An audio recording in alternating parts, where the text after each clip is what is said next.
Nicolas Maduro तो अब Venezuela में रहे नहीं। वेनेजुएला में सत्ता कौन चलाएगा? क्या अमेरिका?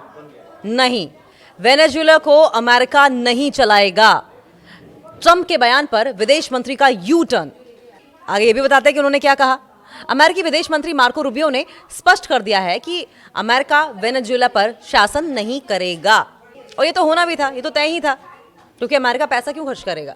अमेरिका अगर वेनेजुएला पर शासन करेगा तो उसे अपनी मिलिट्री भेजनी पड़ेगी, अपना सेटअप भेजना पड़ेगा, पैसा खर्च करना पड़ेगा। निकोलस मादुरो को हटाने के बाद भी अमेरिका वेनेजुएला को नहीं चलाएगा। अमेरिका क्या कर सकता है? अपना कठपुतली बिठा सकता है, अपनी मर्जी से किसी को सत्ता के सिंहासन पर अपने इशारों पर नाचने वाले को बिठा सकता है। अमेरिका केवल तेल की नाकेबंदी के माध्यम से वेनेजुएला में बदलाव करने का एफर्ट कर रहा है। एफर्ट क्या कर रहा है? डेस्परेट है अमेरिका। ये जो नीतिगत बदलाव हुए हैं, जो पॉलिसीज में चेंजेस हुए हैं, इसके लिए एक बड़ा प्रेशर बनाए रखेगा अमेरिका। अमेरिका के विदेश मंत्री मार्को रूबियो ने ये बहुत क्लियर कट कह दिया है कि अमेरिका निकोलस मादुरो के पकड़े जाने के बाद वेनेजुएला को नहीं चलाएगा। उन्होंने कहा कि अमेरिका सिर्फ वेनेजुएला के तेल की नाकेबंदी के जरिए बदलाव लाने की कोशिश करेगा। बदलाव लाने की कोशिश? कौन सा बदलाव लाने की कोशिश करेगा?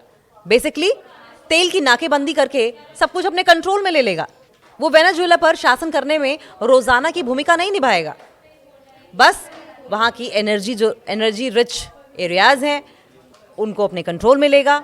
मार्को रूबियो का ये बयान राष्ट्रपति डोनाल्ड ट्रंप के एक दिन पहले के ऐलान के बाद एक बड़ा बदलाव था, और इसमें कोई आश्चर्य नहीं होना चाहिए, बिल्कुल भी सरप्राइजिंग एलिमेंट नहीं है, क्योंकि ये पैटर्न अमेरिका का सालों से, दशकों से नोटिस किया जा रहा है।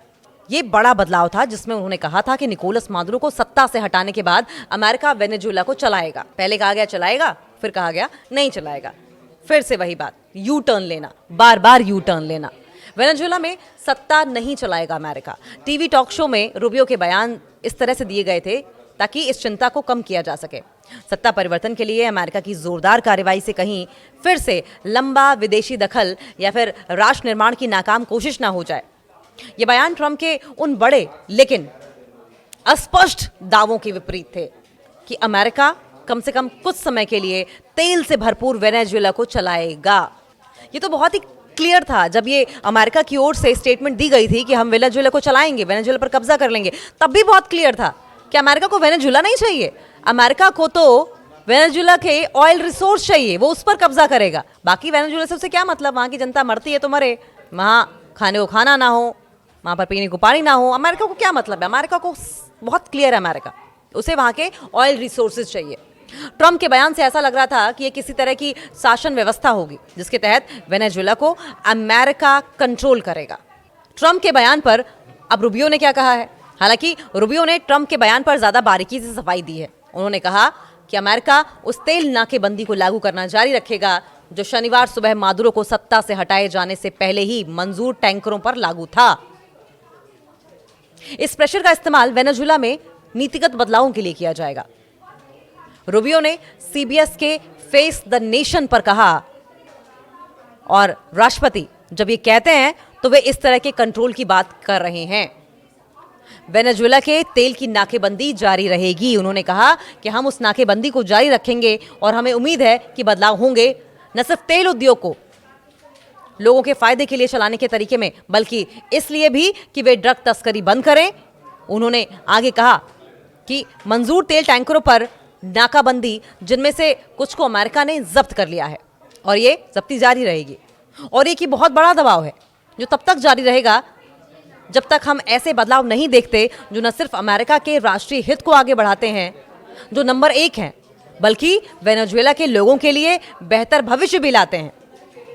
ट्रंप के बयान पर डैमेज कंट्रोल किया जा रहा है क्या? सवाल ये भी है, जो लगता भी है। मार्को रूबियो इतना संभल कर बोल रहे हैं, इतना स्ट्रेस दे रहे हैं, इतनी बारीकी से घुसकर समझा रहे हैं, तो उसका मतलब यही है कि वो डैमेज कंट्रोल कर रहे हैं। शनिवार को फ्लोरिडा में एक प्रेस कॉन्फ्रेंस में ट्रंप ने वेनेजुएला को चलाने का वादा किया। उन्होंने अपने स्टेटमेंट को हाफ डजन से ज्यादा बार दोहराया। जब आप किसी पॉइंट पर इतना घुसकर बात करते हैं जिसकी जरूरत नहीं है, इतना एक्सप्लेन करते हैं और कम से कम 1 दर्जन बार या आधा दर्जन बार दोहराते हैं, तो उसका मतलब यही है कि आप डैमेज कंट्रोल कर रहे हैं।